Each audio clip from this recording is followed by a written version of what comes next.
اهلا وسهلا بيكم في حلقه جديده من برنامجكم الكره التانية. النهارده هنتكلم بقى عن التعاقدات اللي تمت من الاهلي والزمالك وبيراميدز للاعيبه الجداد في الموسم الجديد.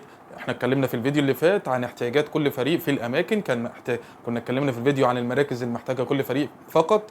الفيديو ده هنتكلم بقى على الاسامي اللي تم التعاقد معاها بالنسبه للفرق. اول فريق هنتكلم عنه النهارده هو النادي الاهلي. النادي الاهلي احنا اتكلمنا في الفيديو اللي فات ان هو كل احتياجاته في الفتره اللي بقى بعد كاس العالم كان الخط الدفاعي، اللي بان التاثير ان المدافعين والباكات مستواهم اقل شويه من خط نص الملعب والمهاجمين بالنسبه للنادي الاهلي، فكان محتاج ان هو تعاقدات جديده. ففعلا الاهلي تم تعاقدات جديده عن طريق محمد شكري الباك الشمال، وعن طريق ياسين مرعي، فاضافه لخط دفاع النادي الاهلي.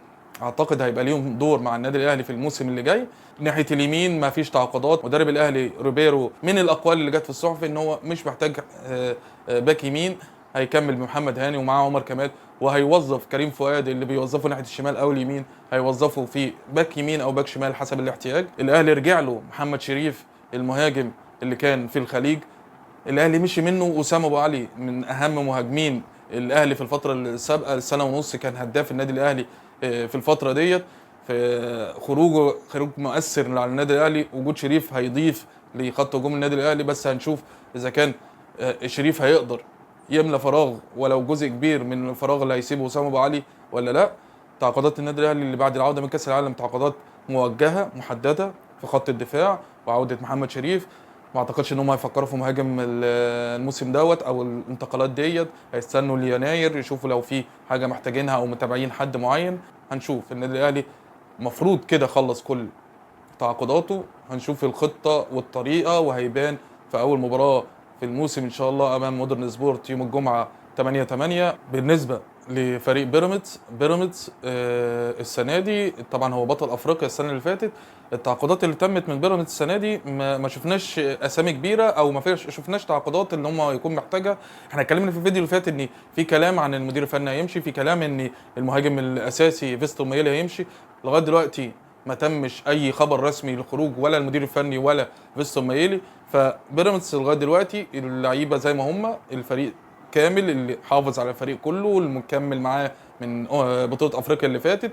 الحاجه الوحيده اللي حصلت ان خرج ابراهيم عادل، احترف ابراهيم عادل وراح الجزيره الاماراتي، وعوضه بلعيب جناح برازيلي هو ايفرتون. لعيب ممتاز، لعيب ممتاز وجناح سريع ومهاري، هيضيف للدوري المصري وهيضيف لنادي بيراميدز وهيبقى تعويض لابراهيم عادل.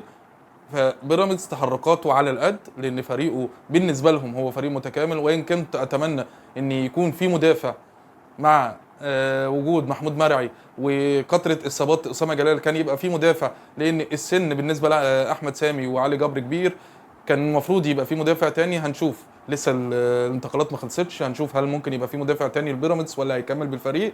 وان كان لو كمل بالفريق ده هو فريق متكامل، فريق جيد، فريق يقدر ينافس على كل البطولات اللي يشترك فيها. اما بالنسبه لنادي الزمالك فنادي الزمالك عمل تعاقدات كتير الفتره الانتقالات الصيفيه ديت. تعاقد مع حارس المرمى المهدي سليمان من الاتحاد، تعاقد مع او انهى التعاقد تقريبا مع محمد اسماعيل مدافع زد، انهى التعاقد مع احمد ربيع لاعب وسط ملعب ومدافع البنك الاهلي، تعاقد مع 2 مهاجمين من فاركو اللي هو عمرو ناصر واحمد شريف، وتعاقد تعاقدات خارجيه مع الجناح الانجولي السريع شيكو بنزا اللي يعتبر اضافه كبيره لاجنحته لهجوم النادي الزمالك. تعاقد مع اللعيب المغربي عبد الحميد معالي من اتحاد طنجة، وتعاقد مع الفلسطيني ادم كايد. الزمالك عمل تعاقدات كتيره الفتره الاخيره ولسه في تعاقدات، اعتقد لسه في تعاقدات تانية لنادي الزمالك اذا كان في نص الملعب في الكلام عن حامد حمدان هيقدروا يخلصوا فيه ولا لا. فالزمالك عمل تعاقدات تقدر تضيف اضافه كبيره لنادي الزمالك، بس لسه برضو كل التعاقدات اللي عملها نادي الزمالك دي ناقصه برضو ناحيه الباك اليمين. الباك اليمين لسه زي ما هو عمر جابر بس.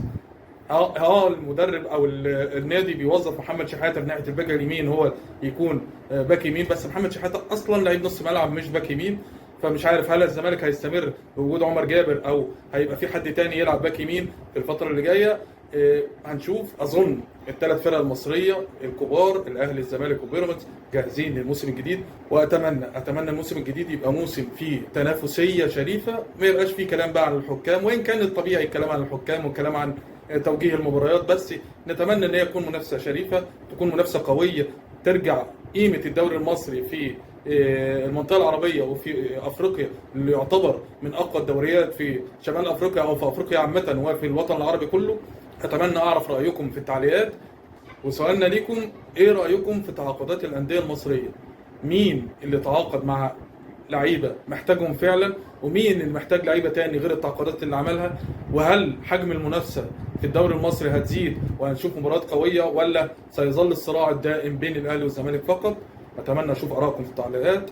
شكرا على حسن المتابعه، ما تنسوش تعملوا شير ولايك للحلقه، وشكرا ليكم والسلام عليكم ورحمه الله وبركاته.